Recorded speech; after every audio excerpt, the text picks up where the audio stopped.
This event is co-presented and co-hosted by Litquake, and we are so delighted to be working with them once again on their annual literary festival as an event host. So welcome, Peter. My name is Kevin Kosick, and I'm the executive director for the Book Club of California, and I'm your kind of MC for tonight. For those of you who might be new to us, the Book Club of California is a nonprofit, member and donor-supported organization that is dedicated to preserving and promoting the history of the book and the book arts. Oftentimes, we do that with a special focus on the history and literature of California and the West. The book club publishes finely made, limited edition books. You can see them over there on the wall. We have a scholarly journal called the Quarterly, and we have keepsakes. And of course, we host this year-round series of programs and exhibitions like the one this evening on topics including fine printing, design, typography, history, collecting, and much, much more. So if you're interested in what we do after experiencing the book club tonight, please consider joining our century-long tradition. If you're not a member, or if your membership has lapsed, I strongly encourage you to consider the membership, right? Our dues are modest, but the benefits are many, and we simply can't do the work that we do and host events like this without our members' support. So check us out online at bccbooks.org. And now, enough of me. Now, tonight's program. Let's get there, right? It's my great pleasure to introduce Amy Kaminer, the development director for Litquake.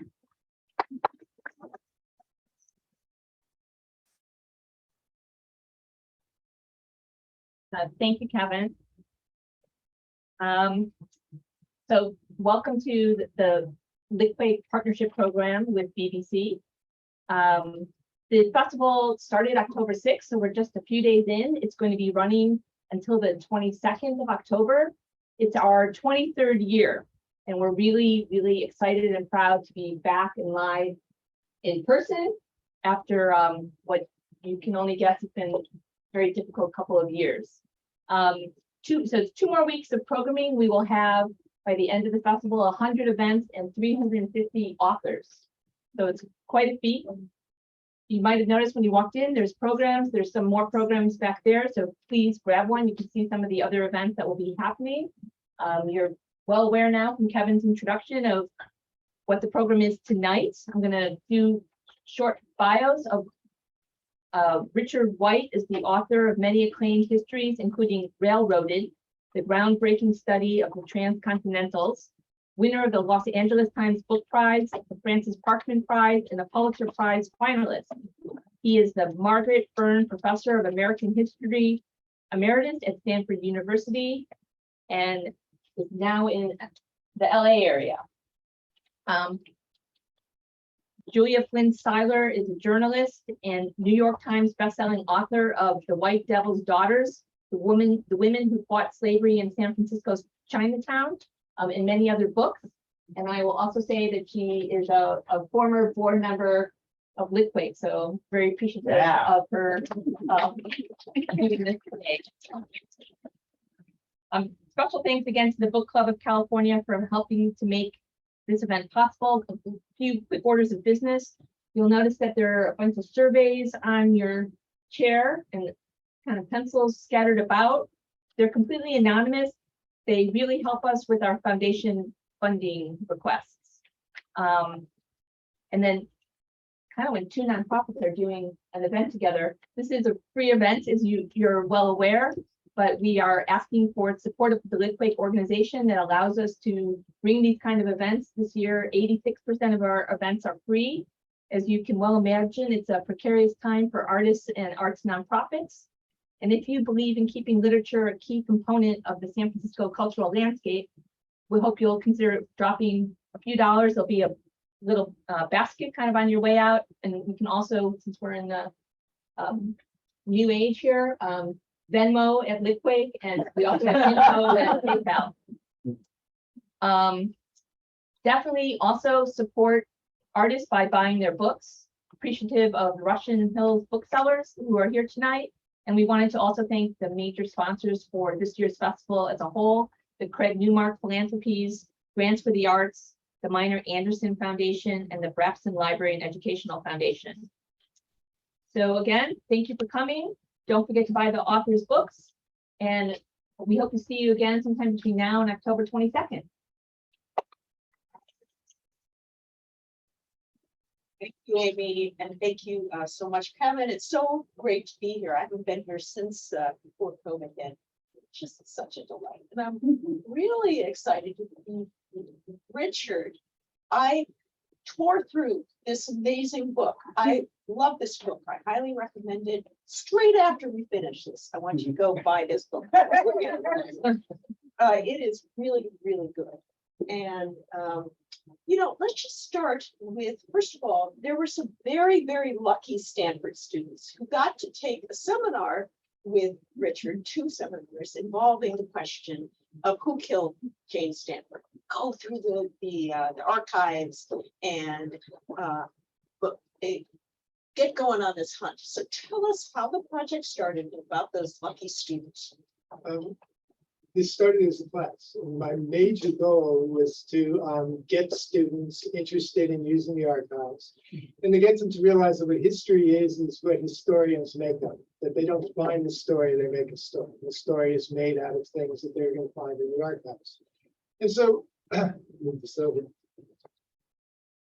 As it happens, Stanley Cutler, who was taught at Stanford Medical School, and about 10 years previously written a book about Jane Stanford, and he'd gone back and figured out that she had died of strychnine poisoning, something the university had denied for well over a century. And he also found the original coroner's report, which said she died of strychnine poisoning. So I had 2 things. I had the founder of the university had been murdered. And the materials for solving the murder were in the archives. And I figured I can't get students interested in the archives with this.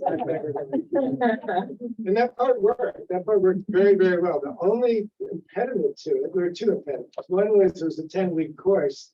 The other one, which I had not anticipated, was my students, for all their skills, could not read cursive. So when they got to the documents, they couldn't read the documents. But they learned to read the documents, and since they have a lot of skills I don't have, the one skill I had, I can read cursive. So we complemented each other a great deal. But that's how it started. But the problem is, in a quarter system, classes go 10 weeks. And I taught the course twice, and they get up to a point where they realized, and I realized, they were certainly looking in the right directions, and they found very significant stuff, but you couldn't finish it off in 10 weeks. So I thought, well, the class is over at this point. And then COVID came along, and even before that, I couldn't give it up. I never started the class trying to figure out who killed Jane Stanford. It was to get them in the archives. And I just began to wonder who did do it. And this book is a result, and as Julie and I will talk about it, the problem was I couldn't find a suspect. The problem was I found too many suspects. It took me years. Who done it? Why done it? All that good stuff. So let's roll back a little bit. Let's set the stage for the story, and then we'll go through a few of those suspects. There are a lot of crazy characters in this book, but we're not going to go through all of them. We're just going to focus on a few of them. Let's start with San Francisco, which is such a crazy, wild town, kind of like now in the turn of the century, the Gilded Age. So tell us about San Francisco. Yeah. The story makes no sense unless you understand San Francisco. San Francisco is then, like now, an immigrant city, probably even more of an immigrant city at the time. It's going to be German, Irish, heavily Catholic city, and Chinese. Japanese and Italians are starting to come in, but it's a very, very heavy immigrant city. It's a city which has been dominated by large corporations, the Southern Pacific Railroad, but also corporations which control the streetcar monopolies. They control the water systems, and they had corrupted the city from top to bottom. Reform mayors are starting to come in, but even the reform mayors realize, you know, you can't have reform unless you pay people off. So the crusading newspaper editors like Fremont Older has to realize that, you know, to get the newspaper endorsements, he has to buy the newspapers and he has to do this back and forth. So the city is corrupt from beginning to end, and the police department is corrupt. The police department is corrupt because essentially the police department, it doesn't run organized crime in the city, but organized crime pays the police department to be allowed to run organized crime in the city. And the money is passed up from cops under the feet, to cops like lieutenants, the captains, all the way up into political officials. So the money goes up and down, and it's all kinds of things for prostitution. It's critical in the book, gambling in Chinatown. Everybody is on the take in this city. And in writing the book, I began to read people like Deceit Hammett, and Deceit Hammett is really a wonderful social historian in San Francisco, where at one point he writes, there's nothing in San Francisco that cannot be bought or stolen. And he's right. As far as I can tell, there was something I did not find. Okay, how do the Stanfords fit into this picture, the set? Okay. The Stanfords are among the richest people in San Francisco. They have the mansions up on Nob Hill. The Stanford mansion is all of the associates of the Southern Pacific Railroad have mansions up on Nob Hill. And the Stanfords also, through the Southern Pacific and the street railways, were one of the people who were most responsible for corrupting San Francisco. The Southern Pacific, this is the age of the octopus. And the octopus was never as efficient as Frank Norris makes it. And one of the major reasons it wasn't as efficient is that it relied on Leland Stanford too much. He was one of the least efficient people in the whole world, but he certainly was corrupt. He has bought off San Francisco. And that's going to be one of the ironies of the book. The very corruption that comes back to hurt Jane Stanford is a corruption that her husband had fed during his entire railroad career. So the Stanfords are both at the height of society in San Francisco. They're the richest people in San Francisco, among the richest people in San Francisco. And they play a prominent place in virtually every aspect of San Francisco's life. Even though they have the Stanford University in their summer house, they always retain the winner's residence until, until the very end, even though Jane Stanford would travel a lot, and they traveled before that. But they always were there. The Stanfords were identified with San Francisco as much as with Stanford University. Yeah. So we know that Leland Sr. and Jane established Stanford as memorial to their son, Leland Stanford Jr., who died at the age of 15 in Italy. It was a tragedy. And shortly after the university died in 1891, Leland Sr. died. And therefore, Jane ended up essentially running this university by herself, controlling the purse strings and controlling the board of governors. Tell us about Jane. Jane is an extraordinary physician. She is, and she's a person who really doesn't come into her own until great tragedy strikes her, and that's the death of her son. As Bertha Berner, who we'll talk about in a minute, we've been her companion and private secretary, said with some amazement in Bertha Berner's memoir of it. Until Leland Stanford Jr.'s death, she did nothing, which is not literally true. She was a mother, but a mother who, of course, has many servants working for her. She treats her son really as her companion. But most of what she spent her time doing was being rich. That's what she did. And then suddenly her son dies and she gets the purpose in her life. The purpose in her life is Stanford. It's not Stanford University. It's Leland Stanford Jr. University. That's the official name of the university. It's not named after Leland Stanford or the Stanford family or Jane Stanford. It's named after a dead child. And she is also, I'm sure we'll talk about it, spiritualist, because she never loses touch with either her husband or her child. Stanford University tries to suppress this then and now, but she is an ardent spiritualist and remains so until the end of her life. And at one point in a newspaper interview, she says, which she had told others, is that there was no burden running the university because she had spiritual advisors, and her main spiritual advisors were Leland Stanford Jr. and Leland Sr., who had come. I never could figure out why. They'd never come together, but they'd come separately, stay for a few weeks, give the advice, and go away. But that's who she consulted. And so one of the things you have is Stanford University is a university in many ways run by ghosts. And that is something that the university, that seeking stature is a major research university in the early 20th century. This is not the kind of stuff you want to get at. I'm always trying to push that aside. Well, just to push back a tiny bit, Richard, spiritualism is widespread. Right, it is what, there's nothing, and you're perfectly right, Jim, there's nothing at the time that would have made this seem unusual, but it's always a little disreputable because she will always try to disguise it among a Christian ecumenicalism. But at the same time, it is especially, and I understood why as I began to write the book and other stuff I've done on the Gilded Age. It is a time where children die. I'm astonished. Usually people write as if, well, that happened in the early 19th century. No, in the late 19th century, children die all the time. Bertha Berner was one of 7 children. She and her brother had survived to adulthood. The other 5 had died. Bertha Berner becomes a spiritualist. Okay, we're really back here. We haven't mentioned Bertha yet. Okay, so we'll do that. Let's say So Julia Grant, Lincoln, there are a lot of spiritualists. a lot of spiritualists, and she certainly was in mourning for almost the rest of her life. As soon as her son died, she was in mourning. She was in grief. It was Agreed. real grief. I mean, it's really hard not to have sympathy with her and Leland Stanford. And because I've written a lot about Leland Stanford, I rarely have sympathy for Leland Stanford. But when his son died, it's impossible not to have sympathy. Just real quick, what did he die of? Leland Stanford? Leland Leland Jr. or Yeah, Leland Junior. Leland Jr. died of typhoid. Typo. Okay, so we're going to introduce another character, and then we'll get to Bertha Barnum. This is very hard to reel in somebody as brilliant as Richard, but I'm going to try.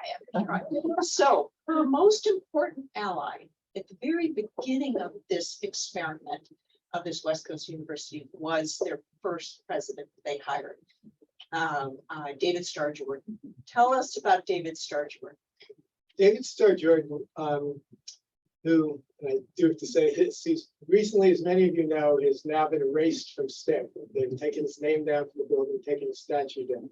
But David Starr Jordan, along with Jane Stanford, controlled Stanford University after Leland Stanford's death. So for the first 10 years, more than that, a little longer than that, about 12 years, the university is run by David Starr Jordan and Jane Stanford. He is a biologist at the time. He's an evolutionary biologist. He's an ichthyologist. He specializes in fish. And he is incredibly ambitious. He's ambitious not just to be a prominent biologist. He is ambitious to control Stanford University and to be what we would now call public intellectual. David Starr Jordan is in love with the sound of his own voice. There is nothing he will not speak about. There is nothing that he will not say he's an expert about. He also is somebody who takes it as his major task to be the arbiter of public morals. So David Starr Jordan will spend much of his time ruling on, let's say, what I remember off the top of my head, is should married women be allowed to live in boarding houses with their husband, or should they be forced or encouraged or strongly encouraged, or everyone to do it, to set up their own housekeeping. These are the kinds of things where David Starr Jordan will say, no, this is bad for society. That's what leads him to eugenics too. And he's a fish specialist. He's a Let's fish put it that way. Yeah, he's a fish specialist. But he, before they had an op-ed column, David Starr Jordan was a one-man op-ed column. He would, anything you asked him, he would be willing to tell you. Okay, so he's a very key character. Let's fast forward to 1905 and the first murder attempt. Set the scene. What happened? Because it didn't happen too far. No, it happens right up the hill. Right up the hill. And Jane Stanford by this time is living in this huge mansion. The mansion is empty except for her servants and for Bertha Berner, who does not usually live with her, but this winter had come back to live with her because Jane Stanford had opened the mansion. She was going to have a series of events in the winter, both because for Stanford University faculty, for trustees, and mostly for her niece Jenny, who was coming out into society. It's early January, and Bertha Berner goes to bed in this massive house, and next to her is a maid, Elizabeth Richmond, who's sewing and doing things in the next room. And upstairs in a separate bedroom, she has a whole floor to herself, who's going to be Bertha Berner. And Jane Stanford tastes her Poland Spring bottled water. which of course still exists, and a friend bought me a whole case of it to use as a prop. We should have it tonight. My adult children drank it all. So that's all gone. So she tastes it and she has this bitter taste. She spits it out, starts gagging, and then will start rinsing her mouth and vomiting in a minute after that, but calls in Elizabeth Richmond and points to the water and has her taste it. Elizabeth Richmond is smart enough to just put her finger in and taste it. And it's incredibly good. They bring down Bertha Burner. And Bertha Burner says it's incredibly good. And they hold it up to the light to see if there's anything in it, and there is stuff floating in the water. So they don't know what's in the water. It's incredibly bitter. Nobody says it's strychnine at the time, but Elizabeth Richmond suggests that they take it down to the bottom of the hill to a drugstore, which is still open late at night. It's not that late. Jane Stanford goes to bed at 9 o'clock. And they take it down to have the bottle examined. The person there will then send it out to a chemist to have it examined. And for reasons that are never figured out, this happens on a Saturday, but it's going to take them 5 days to analyze the bottle. So that night, when it comes back, it turns out that there is strychnine in the water. But it's not just any kind of strychnine. Somebody had taken a copious amount of rat poison and dumped it into the bottle. And that's why she spit it out. And that's also why she didn't die instantly, because it was not pure strychnine. But she was still lucky to have survived that. She vomits everything. So within a week, they know that somebody has tried to poison her. And it is strychnine in the bottle. Okay, so they flee to the peninsula. Jane, at this point, on top of being poisoned, gets a really bad case of influenza. She's not feeling well. She gets advice to basically disappear. So she boards a steamer with Bertha Burner, her personal assistant, and with a newly hired maid, and they head to Honolulu. And they arrive at Honolulu about 5 days later. They head to the Moana Hotel, which is still there today on Waikiki, and they settle in. It seems like she's safe. Okay, let's move it a little forward to February 8th, 1905, which was the last day of Jane Stanford's life. What happened? One detail I'll add is she's supposed to stop in Hawaii and she's going on to Japan. This is the first stage of the trip. And they stay there a week, and soon after that, I think a day or two later, they're scheduled to go to Japan. So a Moana Hotel, they go out and they take a ride. This is a much smaller Honolulu. They go out to the cliffs. They go out and look at the cliffs. They have a picnic under the trees. Jane Stanford is apparently recovered from the poisoning. She's cheered up. She's singing during the trip. She comes back. They stop at department store, which department store I'm blanking on it right now, but they stop in Honolulu. She examines a dress that she wants to buy for the trip to Japan. She goes back and she and Bertha Burner take a nap and then come down for dinner. But they've eaten a pretty hearty picnic lunch, and so they're not that hungry. And so they just have some soup for dinner, then they sit out, look out at the ocean. She talks to a couple of people and decides she wants to retire early. So she goes in, and at that time, she goes into her bedroom and asks Bertha Burner to do two things: to give her some cascara tablets, which is a digestive aid at the time, which has a tiny dose of strychnine. One of the things we have to remember about strychnine is it's also medicinal in the early 20th century. So there's a tiny dose of strychnine in it, and bicarbonate of soda. And she asked Bertha Burner to get the soda ready, and then she says, "Would you like to take some too?" And Bertha Burner says, "No, I don't want it, but I'll take the cascara."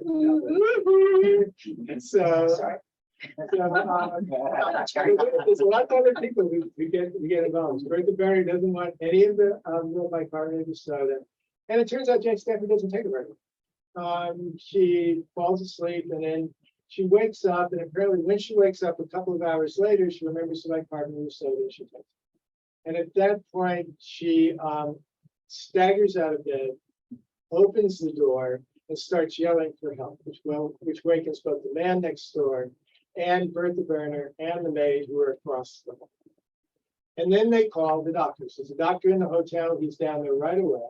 And Bertha Burner tells him that she'd been poisoned before and somebody has poisoned her again. And the doctor at first doesn't believe her, but Bertha Burner says, yeah, it's true. That's why we're here. There had been poison. And he asks if she'd eaten or drank anything, and she points to the bicarbonate soda, and he puts his finger in, tastes the very top of the bicarbonate soda, which is another significant fact, and it tastes incredibly good. He calls for somebody with a stomach. That's outside of the hotel, so the stomach pump is coming. And this time the strychnine starts to act very, very quick. There's a series of classic things that happen with strychnine poisoning. You pretty much lose your ability to swallow. You might gain it back again, but then lose it again. You have contortions of your hands and feet. She starts exhibiting every classic sign of strychnine poisoning. Within 5 to 7 minutes, she's dead. During one of the breaks in the spasms, she says, this is a terrible death to die, which is a significant thing to do because she's a spiritualist. Spiritualists do not use the word death. You will not see Jane Stanford use death for the preceding 10 years. But when she meets death, she calls it by name.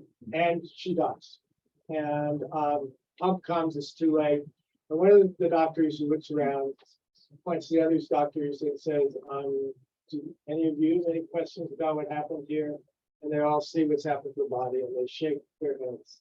And that body will then go on to make the death mask, which I actually used in class and the autopsy. So just as a little sidetrack here, I interviewed a couple of Richard's students who took this seminar, and they mentioned that death mask, and they said that was the most powerful and incredible thing they had ever seen, and also that they loved her seminar very much. Well, the death mask was as if Jane Stanford had walked in the room. Yeah. I mean, it's a cast about the death, and there she is. It was made within 24 hours of the death. So the hotel and the authorities essentially bring together a coroner's inquest really early that morning, 4 in the morning or something. So keep on going with the story. What has happened? So the coroner's inquest comes in, and they make a series of technical mistakes. First of all, a lot of the people who were on it, they simply rounded up people from the hotel and put them on the coroner's jury. A lot of those people should have been witnesses instead of coroner's jurors, but they end up on the jury. It's a technical mistake. There's no sign it has anything to do with what happened with the actual verdict. They bring in the doctors, they get an autopsy. The autopsy was going to take a while because they have a series of tests they have to do, a fading purple test and other things to see if there's strychnine in her body. They take the bicarbonate of soda to find out if there's a trace of strychnine there. And these tests come back positive. The fading purple test, yes, there's strychnine. And the bicarbonate of soda, it comes back, there's only traces of strychnine. And this is going to be significant because the theory is that whoever put that strychnine in the bicarbonate of soda has either learned a lot or gotten a lot of help since dumping rat poison into the Poland Spring water. There was a precise amount of strychnine sprinkled on the top, so that if you took a spoonful at the top, the idea was all of the traces of strychnine would vanish, and they would not be able to find it in the bicarbonate of soda. But they don't do, it's not perfect, they find traces there, they have all the classic signs of death by strychnine. And so what they say is that she had died at the hands of person or persons unknown, by Polonius X, and she's dead of strychnine poisoning. And there's no question about it. This is an unanimous verdict by the people on the coroner's call it. Okay, so now we are going to jump forward a little bit, and guess who's heading across the Pacific? About a 5-day journey in those days on the steamship. David Starr Jordan.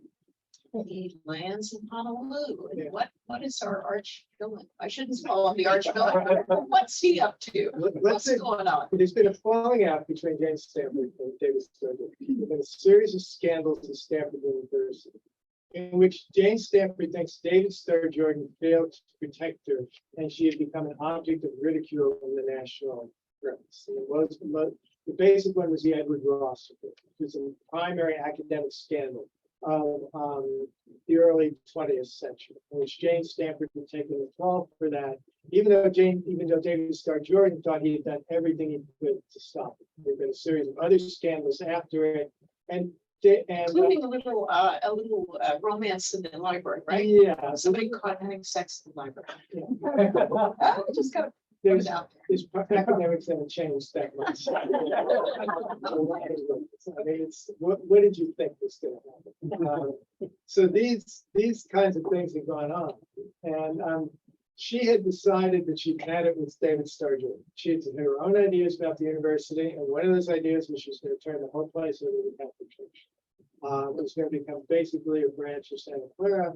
The other thing was that she was going to get rid of all female students. It was no longer going to be a co-ed university. She was going to force them to go elsewhere and be sort of co-education at Mills College.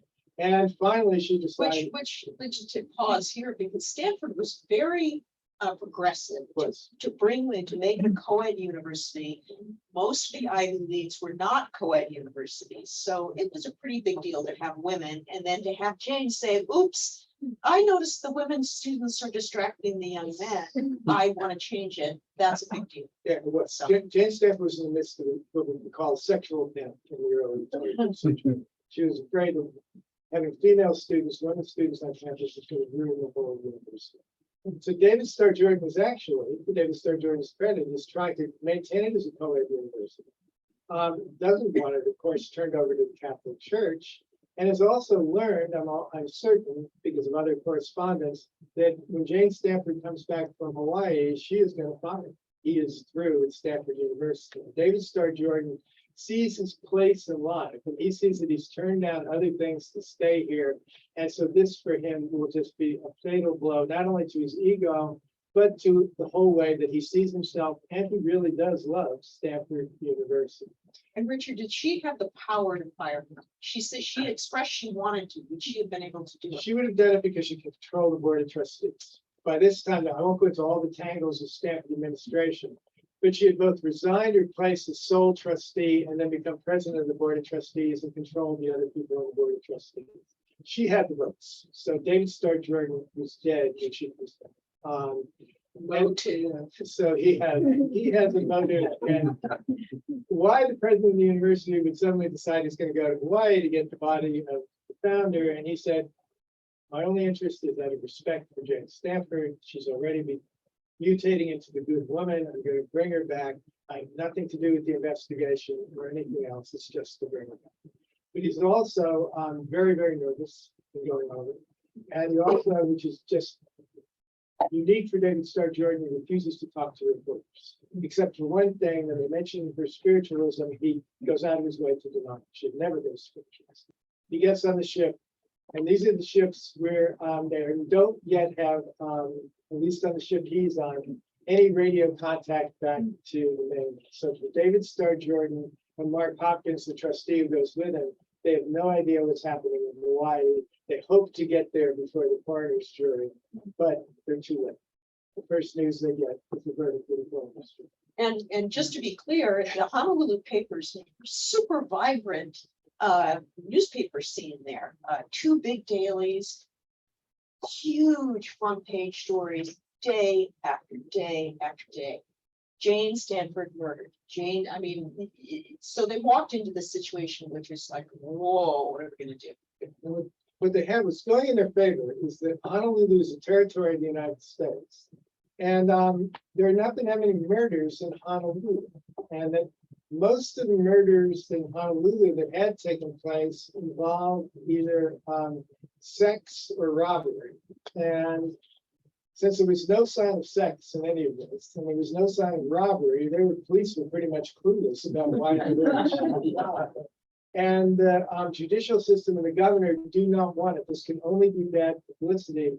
They said whoever murdered her, this has been arranged in San Francisco, and the trial should take place in San Francisco. So they're quickly trying to wash their hands of this. So it's very clear that she has been murdered.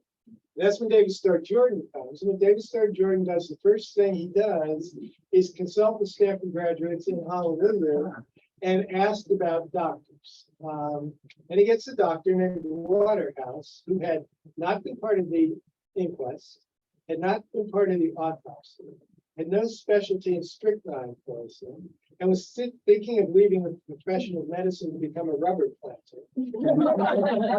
David Starr Jordan figures, I've got my man. Gave him a bucket of money. He paid him a lot of money, a big, heavy consultant. And he asked for a report. And he gets a report, and the report says, and I'm not kidding, that Jane Stanford died because she had eaten too much soggy gingerbread at the picnic, which had given her gas. And the gas had created pressure on her heart, which had triggered a heart attack. And I'm no medical expert, but it seems to me that heart is the same. So this is the report they get in, and David Starr Jordan says, you know, that the inquest people did not know what they're doing. I brought my own private detectives, and indeed he has. Private detectives have been involved in this from the beginning, and one of the things I realized in early 20th century San Francisco, private detectives were not necessarily hired to solve crimes. They were hired to cover up crimes. They would do either one, whatever the person wanted them to pay. They are there to prove that Jane Stanford didn't die. So they depart on a ship. David Starr Jordan, well, I won't go into all of that, but he denounces the people who have conducted the inquest, but then tells a series of lies that he's caught at, and then gets back on a ship. And meanwhile, there are wires, undersea cables, which will go all the way to San Francisco. So San Francisco has the news that David Starr Jordan has now said she died of a heart attack. And the police said, we know nothing about this. You know, they sent a police officer with them. Police officer had not reported to the police because I think he was reporting to the state, and that's the one who's really giving them the money. And they come back and say, but don't worry, we're going to have a thorough investigation as soon as we get back to San Francisco. We're going to go over all the evidence. Going over all the evidence took them 10 hours. And they said, it's clear to us that she died of heart attack, and we're going to do another autopsy, and we'll give you the results of that. If they ever did that autopsy, which they probably did, the results weren't any good because it never was released, and it was hard to say how they could do an autopsy because they took everything inside her and it ground it up to test for strychnine. So anyway, they say at the end of that, there is no problem. Within 24 hours of David Starr Jordan being back in San Francisco, the crime has been covered up. Some of the papers howl, but it's the yellow press. And if nobody is covering a crime, again, it's not that different from today. If nobody is keeping attention on something, it will gradually disappear and you move on to the next thing. People will try to keep this in the newspapers, and it will resurface continually partially because David Starr Jordan cannot keep his mouth shut. He was always saying things which turn out to be lies. But then when the earthquake comes, that's pretty much it. Records are destroyed. San Francisco's other things on its mind, and that would be the end of investigations for Jane Stanford. Yeah, so David Starr Jordan effectively covered up a murder that was all over the Honolulu papers. She's murdered. No at all doubts she's murdered by strychnine. And then for 100 years, people continue to believe that she was not murdered, that she died a natural death. 100 years now. That's really the most interesting part of the story to me. For me too. And so I would like to talk to you about that, which is, how did that happen? Let's say it's in the interest of the Lathrop family, which is Jane Stanford's relatives. It's in the interest of Stanford University, which is a very sketchy academic reputation at the moment. And it's certainly in the interest of the estate, which has a series of documents which, if in fact stories about Jane Stanford's spiritualism, her advice from her dead relatives, and all the rest and arbitrariness all come to light, it's going to be open for challenge to her trusts and her wills. And it's in the interest of David Starr Jordan that none of this ever gets. If there's a murder, this is all going to come out. In a murder trial, somebody will surface all of these things, either trying to show that no, she committed suicide, or that you can't believe anything she said because she was crazy. None of this is going to do that. Stanford University will essentially be an accessory after the fact in covering up Jane Stanford's murder. The Stanford estate, her brother Charles Lathrop will go around the country to get the other Lathrop relatives to keep quiet. There's money for us in the will. This is, if you challenge this will, it's all going to blow up on you. Don't challenge it. The one person who does challenge it is Asa Lathrop's widow or widow wife. And it turns out that she files too late, so that challenge falls through. So all of these challenges to the will go elsewhere. Fremont Older will try to bring it up. One of the Stanfords will offer a reward, but there's not enough. And even the Stanford reward is only for $1,000, which means it's nice, but it's token. There's a lot more money at stake than this. So Stanford University will let it go. And the critical figure for me is George Crothers. And George Crothers is somebody who does not survive except as a name on Stanford buildings. So nobody knows who he is. He was an early trustee. He's a lawyer. He's a He's a lawyer. student at Stanford who Jane took a liking to. Yeah, it's a creepy but sweet story.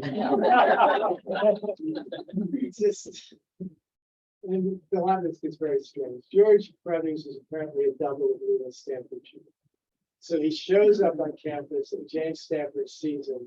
And it's an anachronism, but she stops. She will get in her carriage and follow him around campus.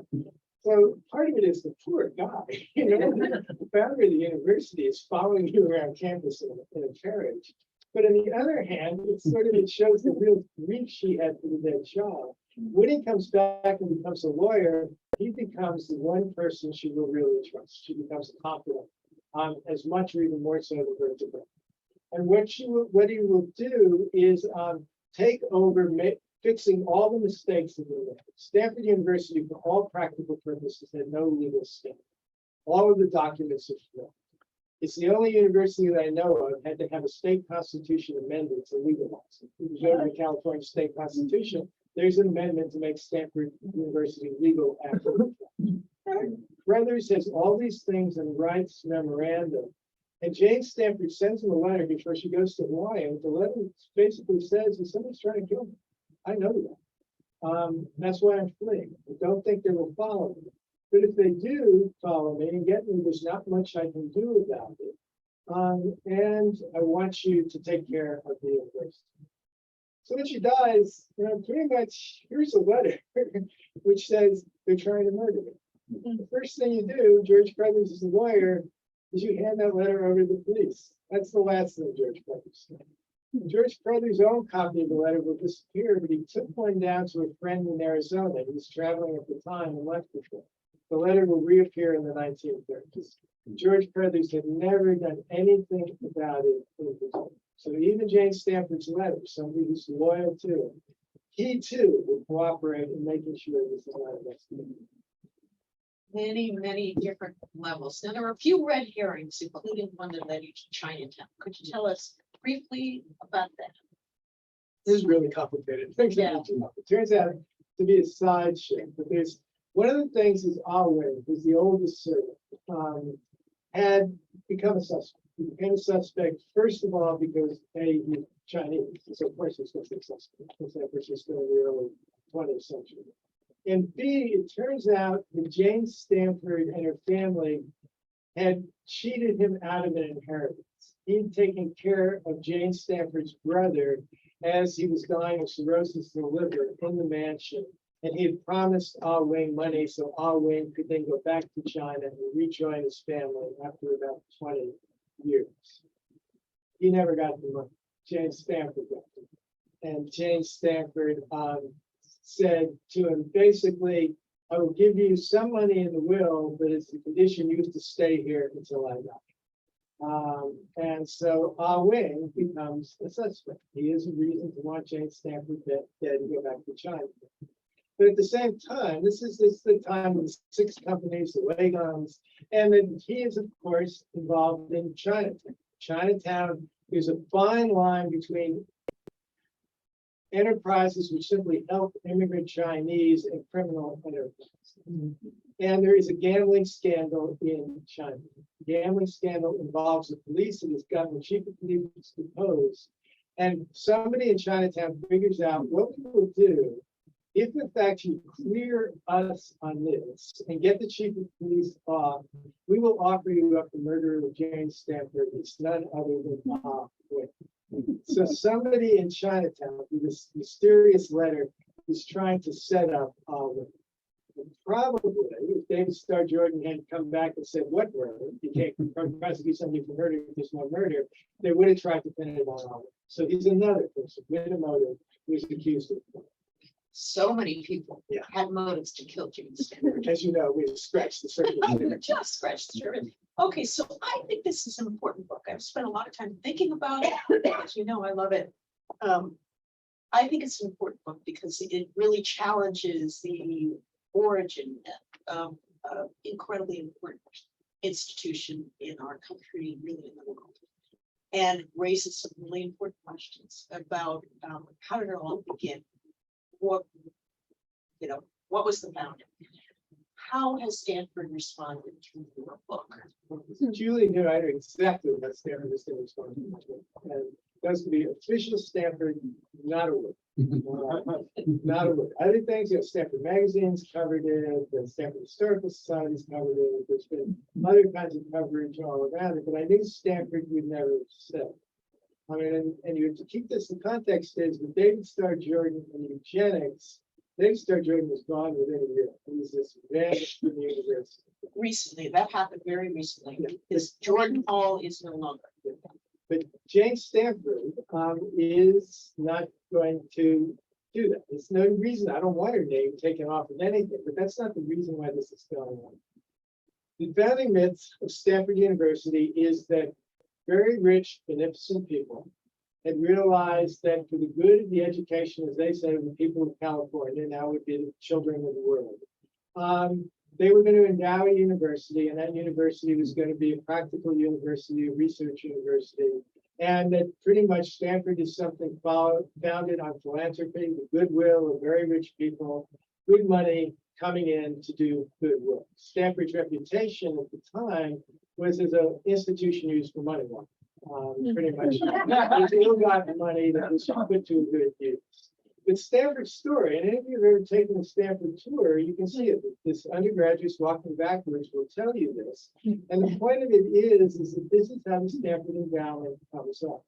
Everything at Stanford, in my experience there, and I've taught there for over 20 years, is about fundraising. And the one thing they will never allow to be examined is funding. The theme of my book really is the trouble with philanthropy is philanthropists. You take money, that money is not free. It is going to come with all kinds of things put onto it. I know this when after 20 years, I finally got curious about my own share. Who did that money come from and what were the conditions? I would not have taken that share if I knew the conditions when I found out. So it's not just the Stanford money. But the one thing Stanford does not want to do is turn this into a history which says, well, enough about Jane Stanford. What about the endowment now? What's the money that's coming in here? What conditions go on here? What say do they have in how this university is run? That's the questions they do not want.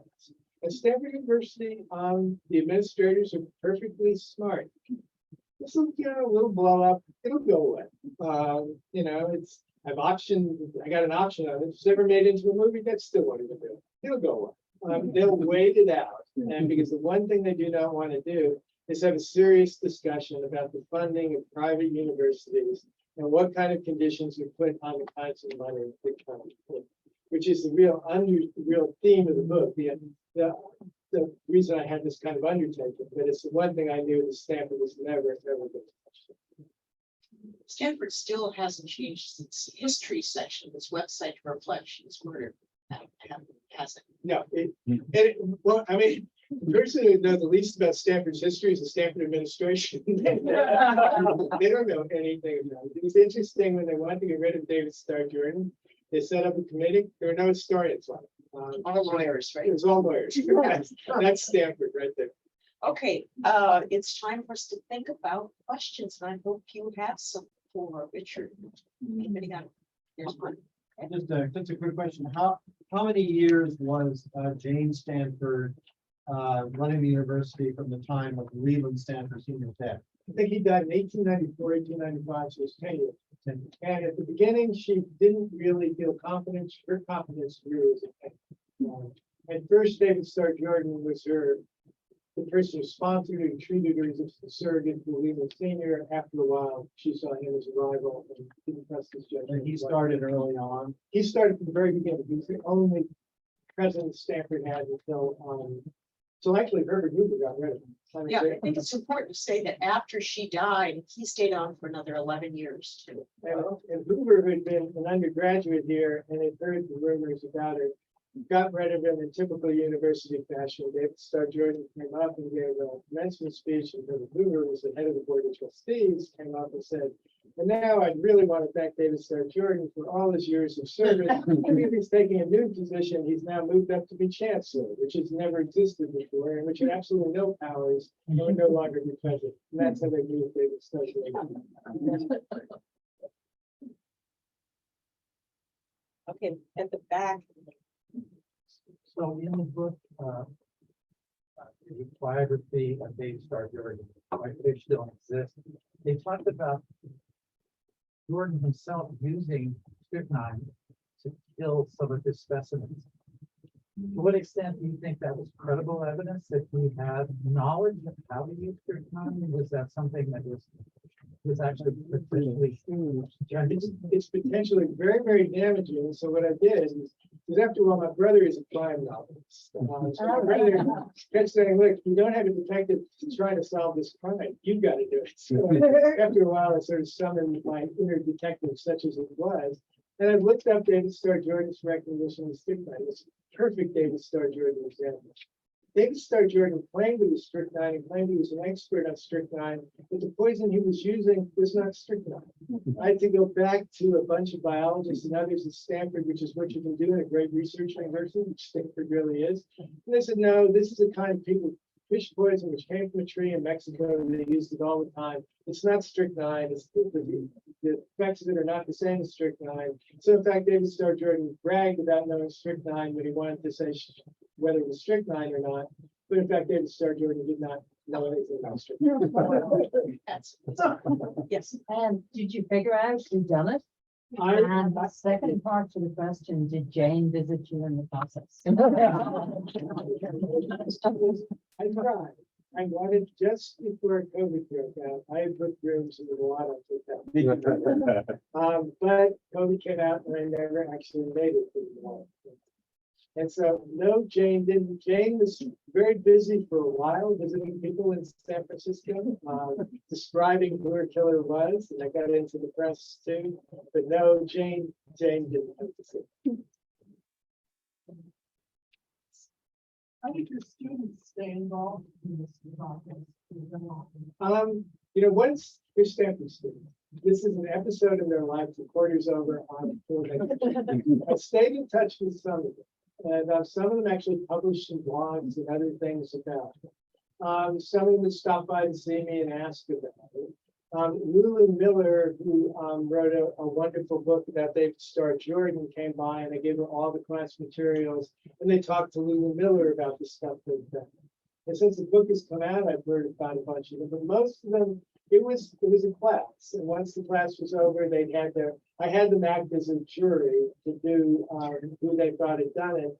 And keep those secret for now. But they voted on it. But at the same time, we always came up with is beyond a reasonable doubt. And that part, the reasonable doubts were always there. My job is to go through all this stuff and see the reasonable doubts. And in fact, they didn't even uncover all the people. They didn't know, for example, that Jane Stanford was about to murder, to fire David Starr Jordan. So there's a bunch of stuff they didn't know, but they did a wonderful job with what they did. Amy, what was her relationship with her servants? Her servants were, she was an Anglophone. So she didn't have any Irish servants, at least not for long. They all got fired. She had Chinese servants who, until the end, were relatively loyal to her, except Ah Wing felt he had been cheated by the end. And the English servants were raking off money.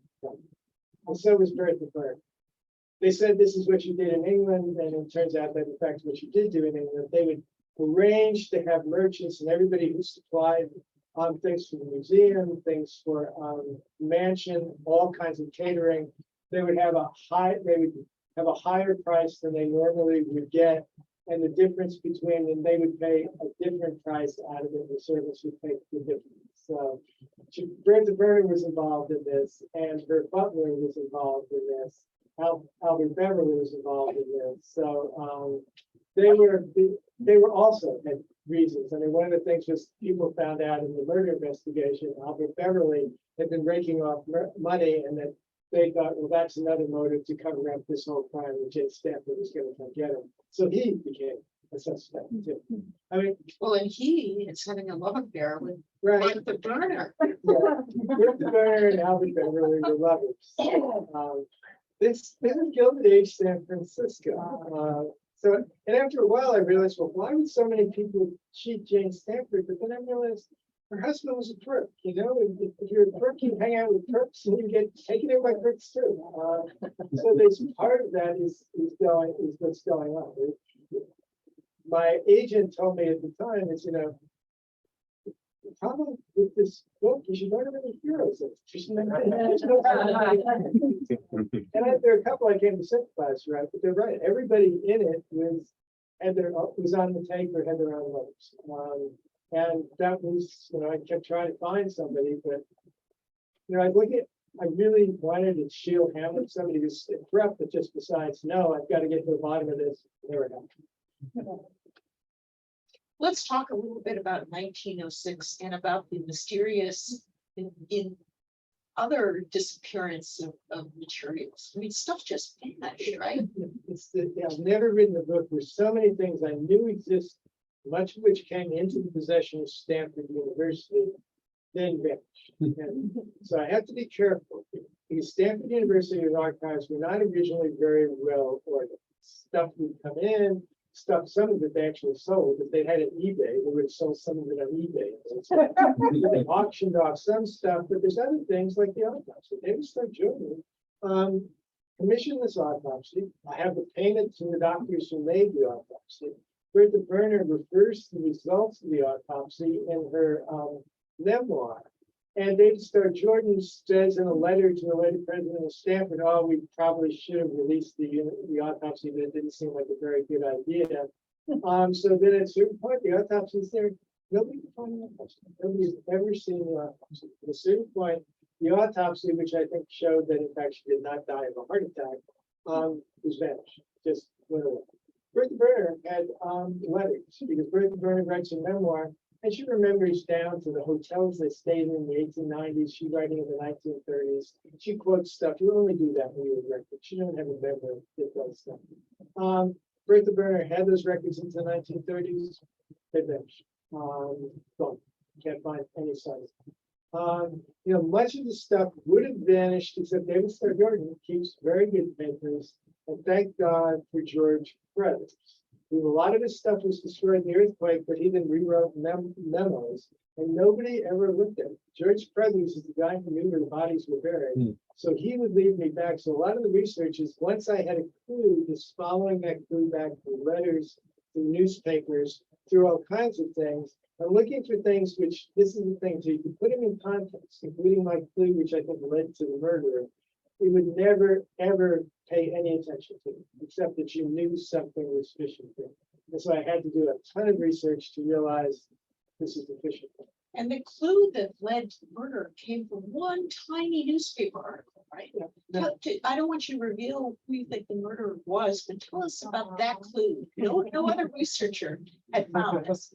Uh-oh, I think the crowd wants to know. One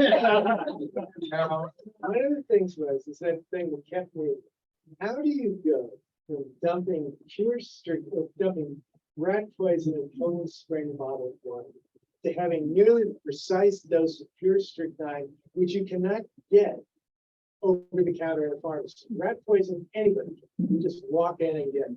The pure strychnine, they keep a list. You report it on the list. So the detectives went out to check all the places where pure strychnine could have come. They never found it. Then it turns out there's pharmacist. Let's say he's his hard times. He once had his own pharmacy. He just divorced his wife. He moved into a hotel in Palo Alto. He was working part-time at one pharmacy and got fired for embezzlement. Got another pharmacy over there. He's selling insurance. He's the guy who is in some financial trouble. He comes, I won't reveal how, to the attention of the detectives.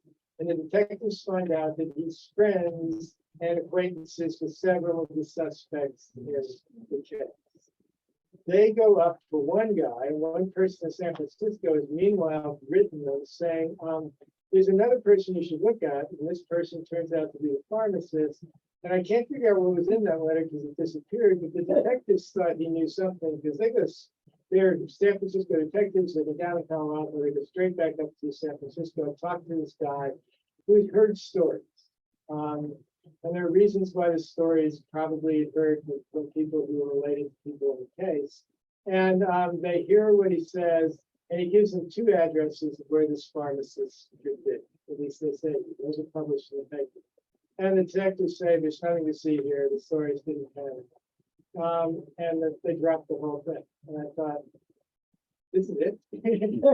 This is the play you begin to attach with strychnine. I thought, these are the worst detectives in the world. I thought, these are not the worst detectives in the world. These are detectives who know exactly what they're doing. Because this person who I was tracing, his name was Schwab.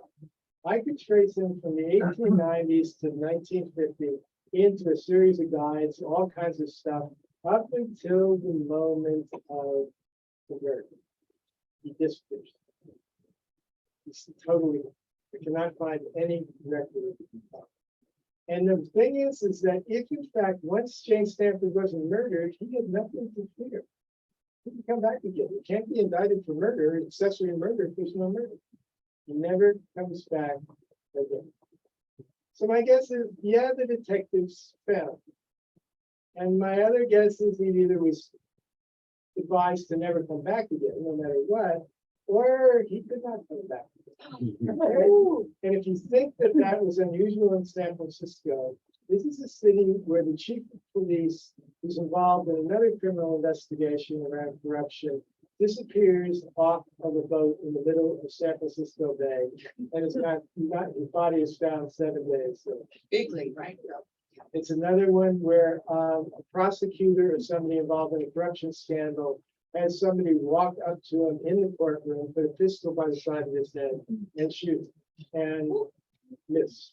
He didn't hit the brain. The guy survived, but once they did that, then the guy in the cell suddenly is able to get a gun and commit suicide in the cell.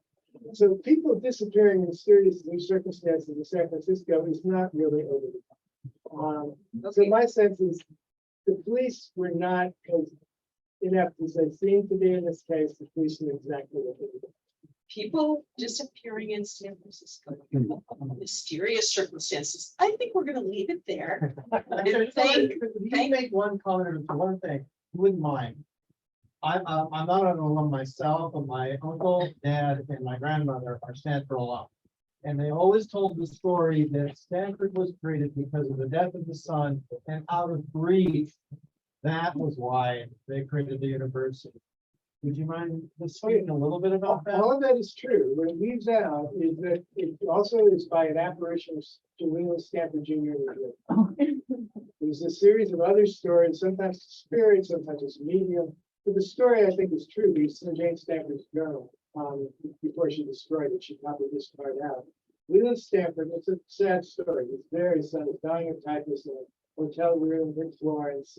And he called this, as often happens when you're in a death watch. He wakes up and his son is gone. But he's had a dream in which Leland Jr. has appeared to him and said, what I want you to do is to found the university for the good of the children of California. Since the money cannot go for me, I wanted to go educate the children of California. And both Leland Sr. and Jane said that is the origin of Stanford University. So the first part is right. It's brief and it's all about grief. But the second part is the spiritualist. And on that note, I'm going to urge you to, well, we'll all thank Richard for being here, and also please buy his book. So,